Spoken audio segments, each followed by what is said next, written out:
All righty, welcome back into the drive on a Friday afternoon. Really excited to do this. Joining me live in studio is Utah Jazz head coach Quin Snyder here on ESPN 700. Yeah, pull that microphone over there. I'm going to coach you how to do this, Quin, all right? You're welcome to it. How are you, man? I'm doing well, thanks, man. Hey, thanks so much for being here, and there's a lot I want to get to, but I don't want to waste our next guest time. It's a surprise guest we have on the line for you. So, surprise guest, go ahead and say hello to Quin Snyder.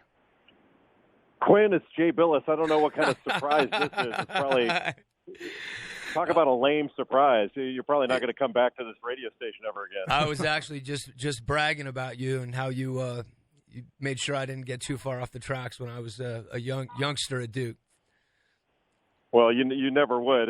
Now, tell me what you wanted me to do here. Somebody told me they wanted me to tell stories on Quin. Yes, we want you to tell the most incriminating stories that you have. We can adjust your role here if you want. You don't have to. Well, I was told I had to tell something that was not sort of outside the realm of basketball. Okay. And the only thing I could really think of, even though it does have a basketball component, when Quin was a freshman, Quin was a McDonald's All-American and a great player, but he came into an older team and guys that had been there for a while, and so he was playing in a backcourt with Tommy Amaker and Johnny Dawkins.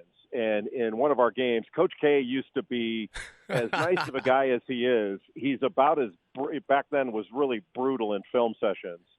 And so Quin had a breakaway, and Quin was a spectacular athlete and could dunk all kinds of different ways. And he went in to dunk it on a breakaway and hit the heel of the rim, and it bounced way off, and so missed the dunk. And so during our film session, when Coach K was going over the game, he ran that back and forth several times, and instead of his line on it was Quin, don't dunk. And that's all we said after that. Anytime he took it to the basket, we were like, don't dunk. For a guy who was a spectacular athlete, I'm not sure that was the best advice any coach could give. It was the Davidson game right before Christmas, so I had plenty of time to think about that. And my New Year's resolution was to make sure I dunked before the end of the year, which I don't think I did. Well, I know you guys in there want to embarrass Quin, but I'll tell you what, I think I was on with you earlier talking about him. He was not only a great player, and he was a great player, but he was a great teammate, and maybe the smartest guy on our team, both in the classroom and on the court. And I just don't know anybody that I've been around in basketball in my time around the game that has studied the game any more than Quin has. And I think I told you guys before, I've not had a better friend, and I'd walk through fire for Quin Snyder. You guys are really lucky to have him in Utah. Jay, thanks, buddy. I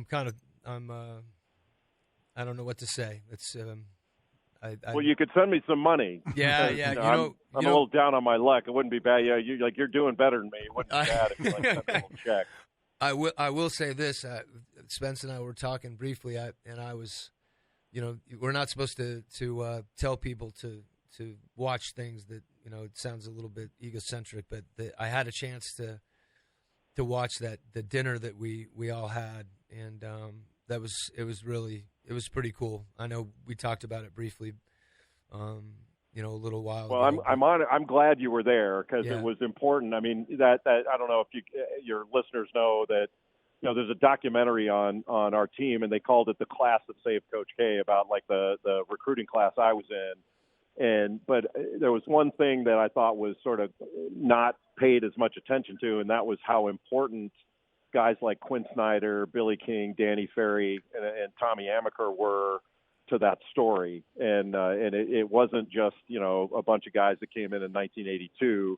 It was a continuum of guys like Quin. And the Duke program I'm sure it would be very good if none of us had ever played there. But the reason it's great is because of guys like Quin, and especially guys like Quin and Quin himself. It wouldn't have just having that one team that we played on in 1986. Hey, that was great. But it was the guys that came after that took the program, and Quin was chief among them that took the program to the highest level. It was really, like, for me, just to reflect, to be a part of that. And, you know, when you have like a prequel, I won't like draw like Star Wars analogies because I don't know who Darth Vader would be of you guys in that class.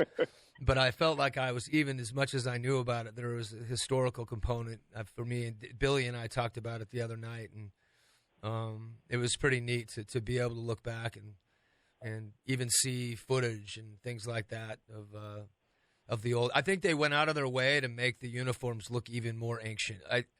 If they had shown me anymore, I started to feel like I might have been Dick Groat. Yeah, we had the shorts were not attractive, even on you. But the best thing about that for me was you know when you're our age, you know, 50 years old, 55. I'm 55. You start talking about how much your friendships mean to you. We said the same things then that we're saying now about how much we admired one another as players and teammates and all that. And that for some reason that made me feel really good, that it wasn't just, you know, like in hindsight we talked about that stuff. We talked about the same stuff at the time. So for some reason that struck me as being a really cool thing. It was unique. I said this, you know, that night, and you know, the recruiting, you were a better recruiter than Coach K, because and obviously we all know the role that he played in our coming there, but it was, for me, those guys, Spence, it was a privilege, and to Jay's point, the friendships that, you know, have lasted and stood the test of time. One thing that, Jay, that you said that, you know, is worth mentioning, because we've all kind of stayed in basketball or connected to basketball one way or the other, and it was something that Tommy Amaker told Jay about why we, you know, made that decision. It was because that time was so significant and so impactful that, you know, you don't want to let go of it. Sure. You want to keep living and having those experiences. So I was fortunate to play with guys that have remained close friends throughout. And even though Jay came on the air and was supposed to bust my chops, you set him up. You see, he's got my back. Yeah. No, I wanted him to come on air, and this is what I wanted to do, because when you can get Jay Bilas and Quin Snyder on the radio at the same time, you bring them on, and then you just sit back. I wanted to see where this went, so this is awesome for me, man. Well, maybe you should send me money then if you're just going to sit back and not work. Do you have Venmo, Jay? You have Venmo? I absolutely do. And I accept bribes. I accept all kinds of remuneration. The NCAA needs to send you money, Jay. Yeah, they need to send that's everyone the beauty money. of it. Like we couldn't accept money when we were in school, but we can accept it now. So exactly. Duke fans everywhere, feel free to chip in Jay, for the effort. Jay, last thing, and then we'll let you go, unless you want to stay on. I mean, we could do this the entire hour. Yeah. I just wanted to ask you if you knew that Quin would be a great head coach, and if you saw it when you were young teammates at Duke. I did, but it wasn't just head coach. I mean, Quin would have been great at anything, and really he was the first guy among our group that was, you know, multiple times academic All-American, academic All-ACC. I went to law school, but Quin didn't go to law school. He went to law school and business school and did a dual program at the same time. And, you know, he was always interested. I mean, he was intensely dedicated to basketball, but interested in other things. And was, I don't want to start sounding like Renaissance man, but that's what he was and remains. He's well read. He's interested in other things, and has so it didn't matter whether it was business, law, you name basketball, you name it, front office, coaching. He'd kill it in anything, because that's the kind of talent he is. He's the most talented person I've ever worked with, and in so many different areas, and he's proven it. But you know, he's a savant on the sidelines, and I'm so.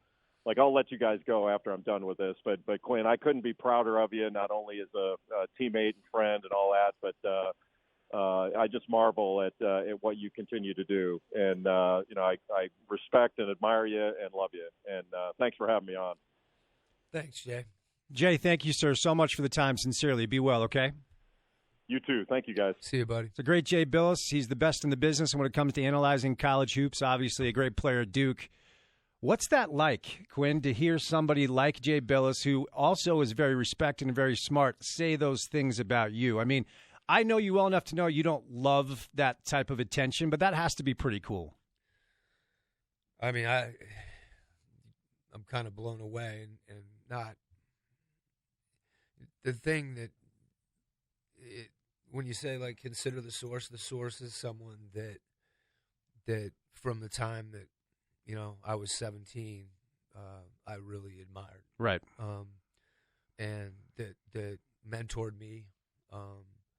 What he didn't add after that dunking episode is they shut us down in the Durham Sheraton over break, and he had an 18-year-old freshman knocking on his door, basically, pretty not in a good place, because it was intense that experience. And there are friends, and then there are people that have your back throughout the course of your life that not only do you respect but you love. And, yeah.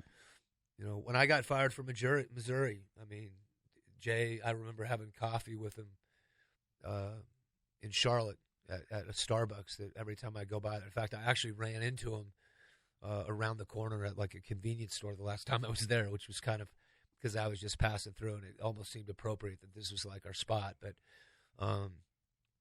that was a time for me when, it's one thing to have difficulty and, to fail, to be fired. And it's another thing, to have your character questioned. And that for me was something that was I was rocked, and he was one of the guys that just kept trying to remind me that, you're going to be good and just keep being you. And obviously we all have our journey, but Jay's been someone I'm not as eloquent as him. But I feel unbelievably grateful. Coach K said something that night in the dinner and talking about, they have a brotherhood that they've used that term appropriately for the program and for a lot of guys that play there.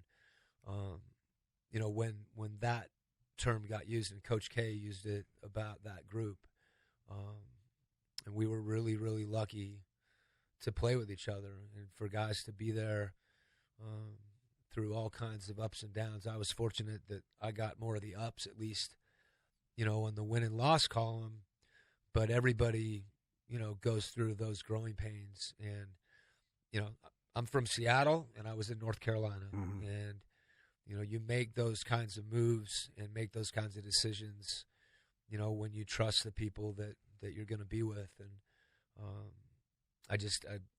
I'm just unbelievably grateful, and I'm emotional when I hear it, to be quite honest with you. So those are things that make you feel really good and really gratifying about those relationships and what they mean, and the fact that they're obviously reciprocal.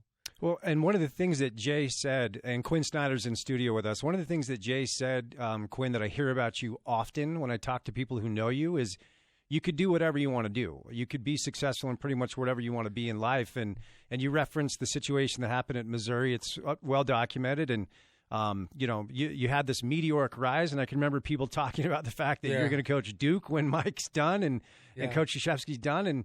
And then it all kind of came crashing down. So was there ever a point where you kind of said, all right, I'm out, this coaching thing isn't for me? Did you consider doing something else? First of all, let me say this.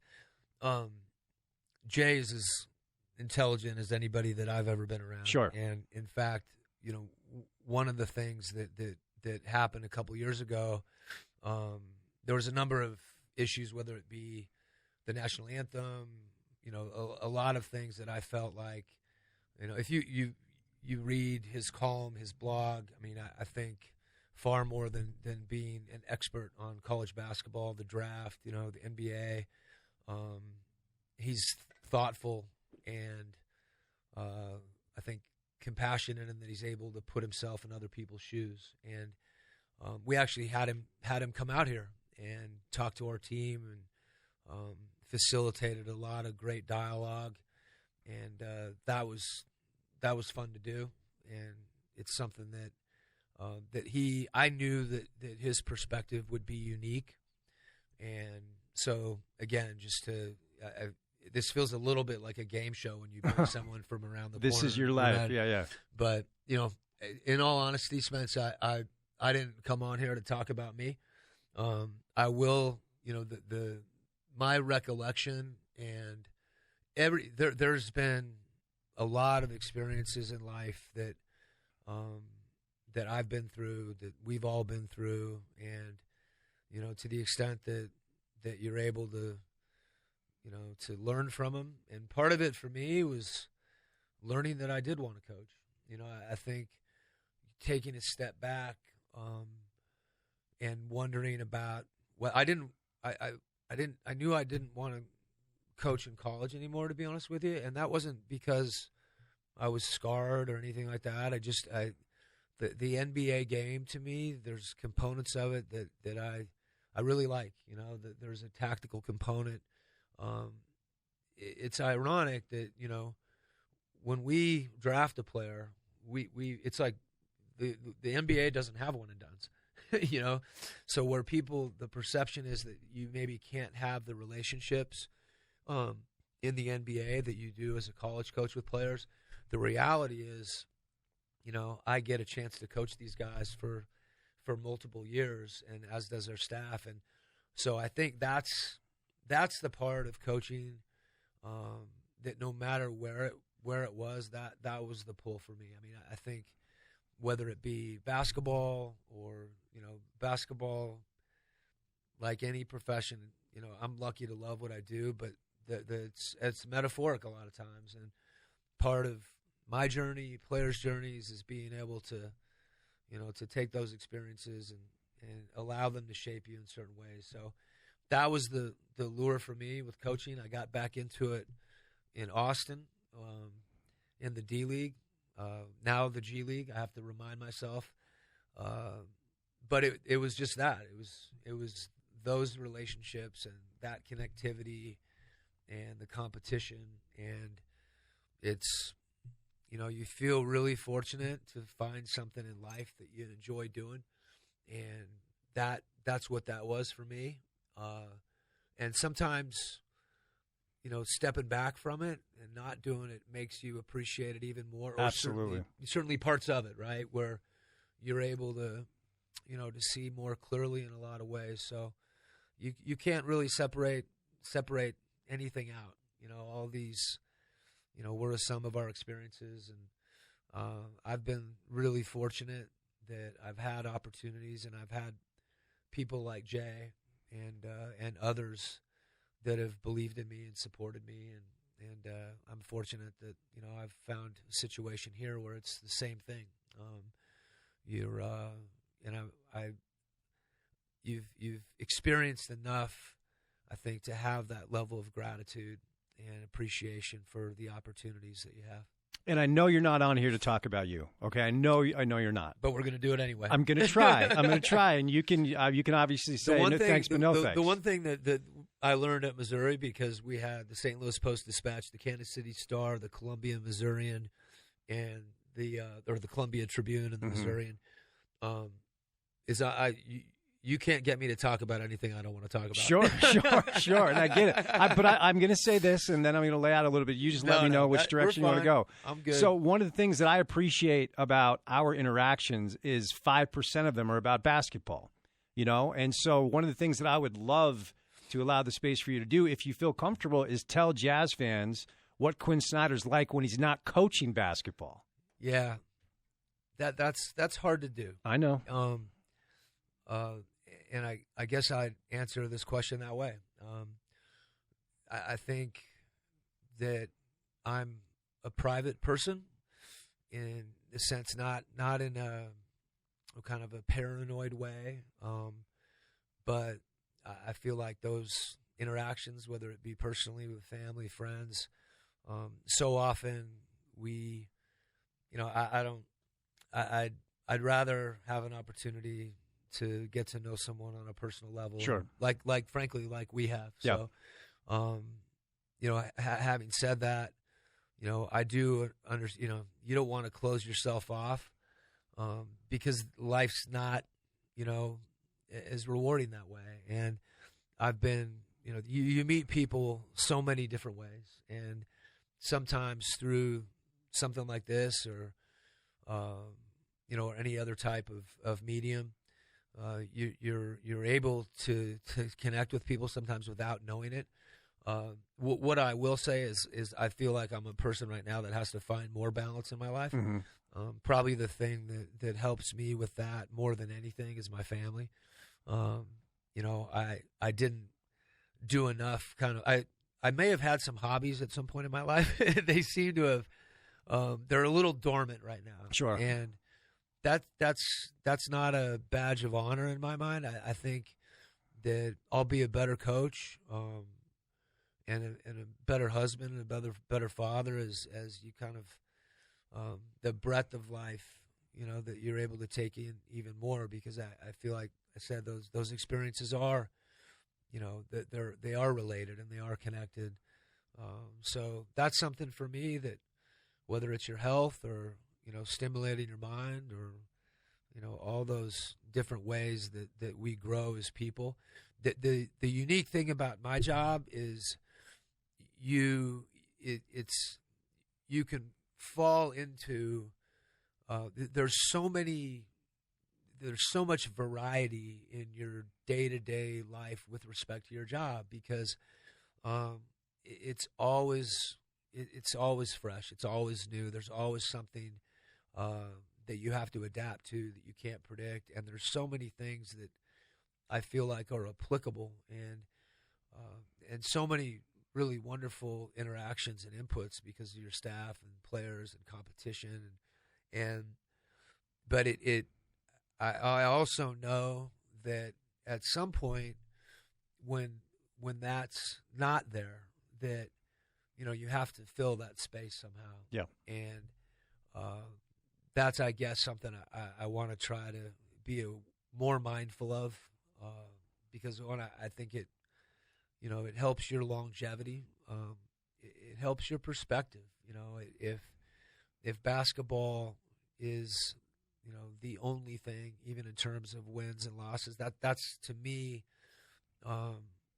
that lack of perspective, even within just the basketball sphere, is not the best way to get out of a group or get out of yourself the most. I don't think that helps us maximize who we are. If it's all about making or missing a shot, there's so many things that you can't control, and we hear people talk about focus on the process, stay in the moment. A lot of those things we all, that conversation has become so much more mainstream. Yeah. Whether it be for athletes or coaches but the real challenge is to live it, and I think talking about it helps you live it, but I don't want to talk about it in place of living it. So that's kind of where I go with. We'll circle back to your initial question. I'd rather not.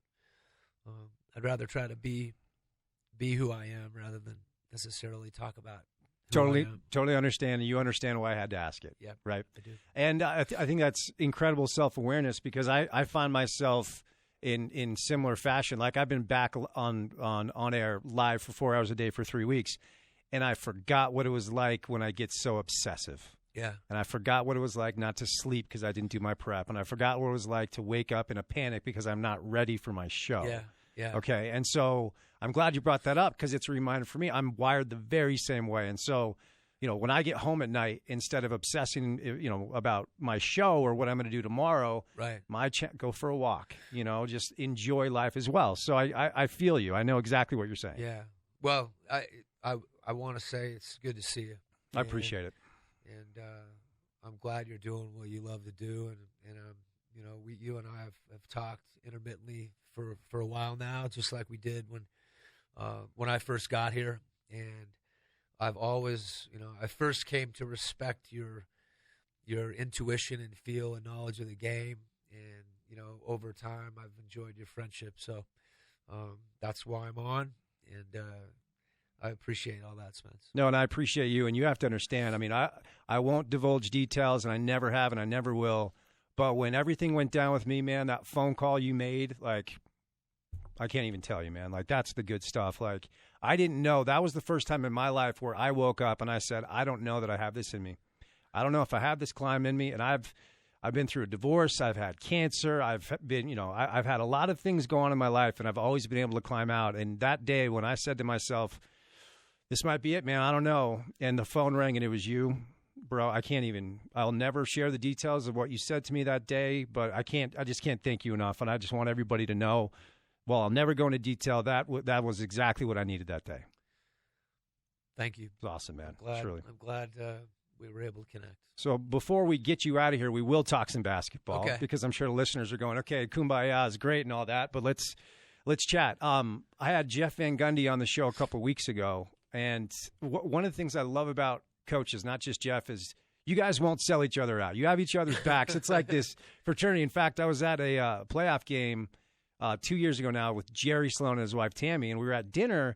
And I just, out of conversation, I asked Coach Sloan, I said, so what do you think about Quinn? I really like him. Looks like he – and Jerry said, I don't talk about other coaches. Yeah. I went, okay, respect Jerry Sloan. So one of the things Jeff said is, well, Quinn is now going to realize what it's like to have real pressure because what Dennis and Justin have done, Quinn, they've given you some tools, they've given you some toys, and I'm excited to see what you do, but you understand what I'm saying. Now the pressure is a little more real. Yeah. I'll unequivocally just – let's take it in two parts. What Dennis and Justin have done, they've been doing that. It's just it's another year of that. Right. They've been doing that since I got here. Sometimes those things appear to be less significant from the outside, but even decisions that those guys and we and the Jazz have made, but ultimately.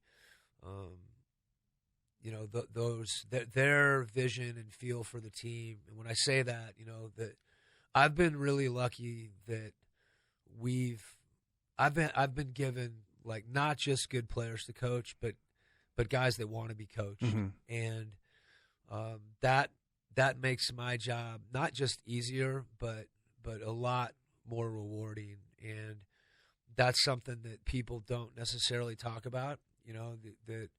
But the teams really every year, I've been lucky, and to the extent that whatever the pressure is, or I just don't. I'm going to do the same thing I've done and try to maximize what we've got, and we'll figure some of it out as we go. But every year there's times in the season where perceptively you're doing well or not doing well. And, I think it's important for us to understand, not that you don't listen to those things. They're grounded in reality, we're excited about Mike Conley. We're excited about Boyan. We're excited about Ed Davis. I'm excited about Royce O'Neal. I'm excited about Rudy. I'm excited to have Dante come back, so those are things to me, independent of whatever external perception is. I understand it and appreciate it. I don't mean to diminish it and kind of sometimes if you say like, you're not feeling pressure or whatever the case may be, it's like you don't understand, you don't appreciate, you don't want it. It's like if you don't yell loud enough, you're not coaching. Right. And if you smile too much, you're a player's coach, and that means you're not disciplined. So whatever those things are out there, I just know that I'm fortunate that our front office has consistently given us, a good team and guys that are talented and want to work and want to be coached, and they've done that again, and it's my job to lead those guys and get them to play together, and we're going to do the same thing. We're going to try to be really unselfish. We're going to try to play hard, and we're going to try to be connected, on both ends of the floor, and we're going to try to guard, and we do that 82 games and see what happens, and keep doing it, hopefully as long as we can into the spring. But I'd be less than forthright if I said I wasn't excited. But I also know that it's a long road and that we're not going to win or lose any games, right now in September. or August for that. Sure. I've got a two-part question about Donovan, Quinn, and then we'll set you loose. You got me here. You may as well keep me. I sat in traffic for look. I will. You got to go. I will keep you. Okay. Well, in that case, we'll be done at about 7:30. But no, let's get a few thoughts on Donovan. I have a two-part question.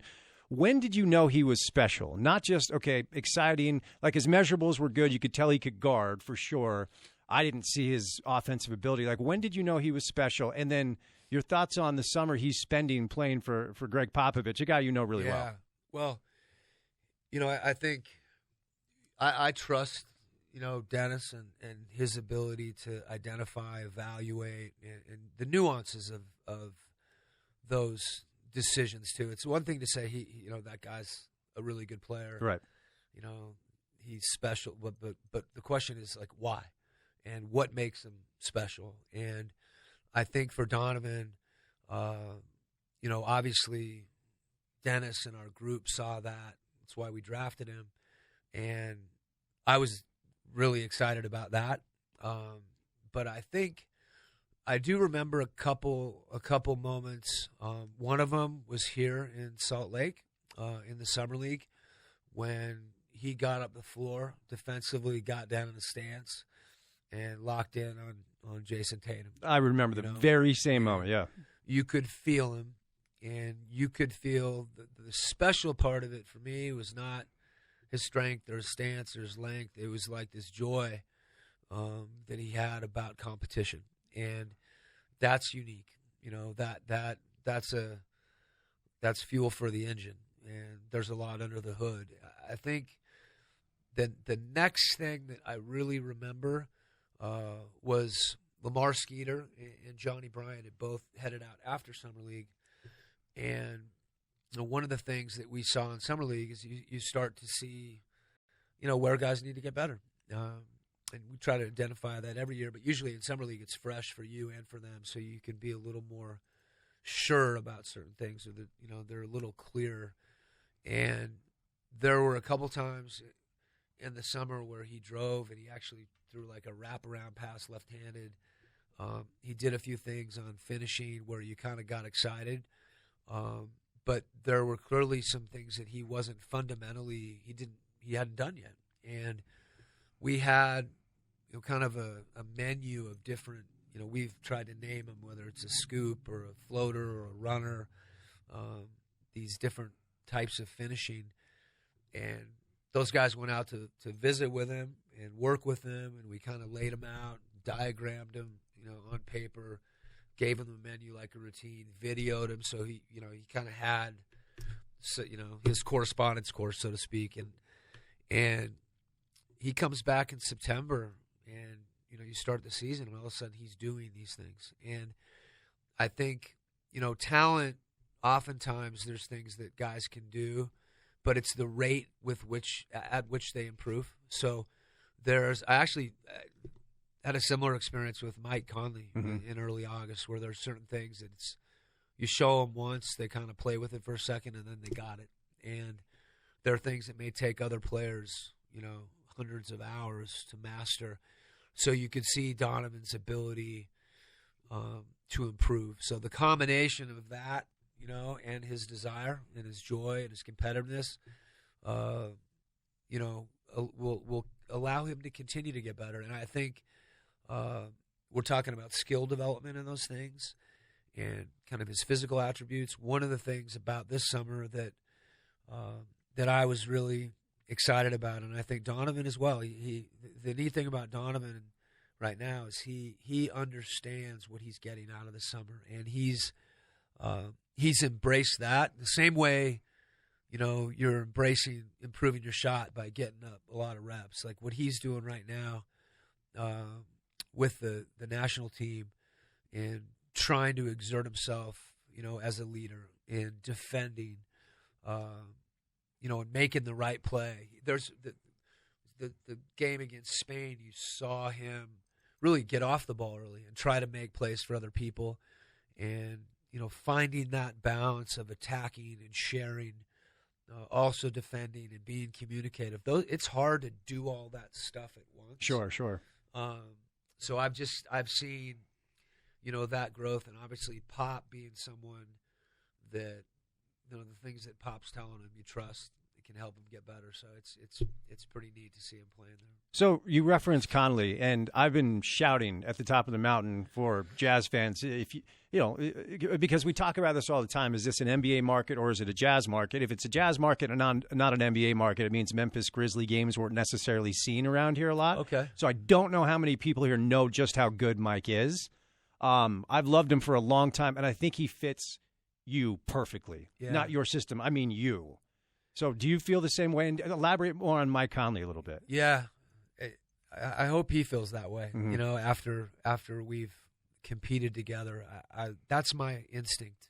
And you have that kind of thought when we obviously do see him play because we compete against him. Right. He's always been someone that when you watch the film, he's even better than you thought, and his ability to impact the game in a lot of different ways. I think his leadership oftentimes, he's not, if he were a quarterback, he wouldn't be grabbing your face mask, mm-hmm. But you'd be doing what he wants and paying attention in the huddle. And everybody's got a slightly different style. His intelligence is something to me that you could visibly see when he played. Just having an opportunity to have dialogue and spend some time with him. He's got a feel that's unique. I think, we're talking about him as a player.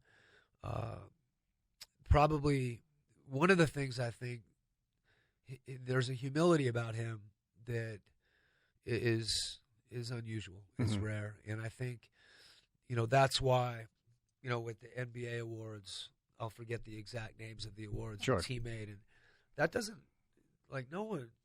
That's Triple Crown type stuff. Right, you just right. don't see that. And the fact that those things were awarded by his peers tells you a lot about the respect he has, inside the league. So he did come here in August for a week, and was getting settled, looking for a house, kind of getting familiar with the area. And we had a chance to get in the gym. It was fun for me because a lot of our staff has been, all over the world, literally this summer. So I happened to be here. I wanted to be here. I made sure I was here, and got a chance to get in the gym with him, which, was a little bit of a throwback for me. Not that I'm not involved in the development stuff, but being able to kind of manage a workout, and he's someone that you collaborate with. I think interesting. Yeah. You want to, as a coach, you want to present a plan. You want to, try to guide a player and guide a team. But the feedback that you get from a player, sometimes it's subtle, sometimes it's direct. Being in tune with those things, I think, is really valuable. And he's someone immediately that it's. There's a difference between saying, "Hey, what do I do?" or "What do you want to do?" and the dialogue that you have, and hopefully you get to a point where there's enough trust where he does what he wants, and there's a good chance it's what I want. Sure. And if it's not, he may have a better idea, or I get to tell him after, "Have you thought about this?" But that's a mature relationship, and you want to accelerate that relationship because I think that's a crucial, not just with him and myself, but with Mike and Donovan, with Rudy, and Boyan. Like those relationships and how they grow, will help our team connect, and I think allow us to, we got good parts, we got really good parts, and we want the whole to be greater than the sum of the parts, and that usually depends on guys believing in each other and playing for each other. You do have good parts, but they're different parts, Quinn, because Derek was good for you, and so was Jay. I mean, these were, and I tell Jazz fans all the time, let's get excited about the new guys for sure, but it's going to be a little bit different because Derek as your starting four and then as a backup five was, well, I'm telling you things that you already know, obviously. Yeah, sure. It's, there's an emotional component, sure, attachment, and I've coached. I've had Fave on it every year I've been a head coach, and those those decisions are not easy. Right. And if they were that easy, we wouldn't be saying the things we're saying. So there's always challenges, and to your point, your team will function a little differently. Different guys will have to do some different things. There'll be things that we aren't as good at. That, we have to be able to rebound the ball. I mean, Faye was really good at that and terrific defensively. We've got to continue to emphasize, and we may be a little different, but that doesn't mean that we have to kind of remake our identity. And I think that's an important thing. If it's about who you are inside, it may manifest itself differently in certain things and how we play, but there's no question. There will be situations, there will be times when we miss those guys, and we'll all know it. The guys on our team know it. Sure. Mike Conley knows it. There's no secret there. But this is the team we have right now, and we want to connect and maximize. And you have to be realistic and honest with yourself about what your strengths are, and try to play to them, and the things that you need to really be urgent about and be aware of, and how to develop those things, whether they're weaknesses, how can they become strengths, and wherever that, however you can accomplish that. Sometimes it's collectively. So we'll have to find out a little bit about this team. When you talk about, pressures on, what are you going to do? I'm anxious to see what you do. It's a we thing. And when I say that, it's not to absolve myself of any responsibility. I welcome that. It's exciting for me to think about this group. It's a challenge in a lot of ways. But when I say it's we, that there'll be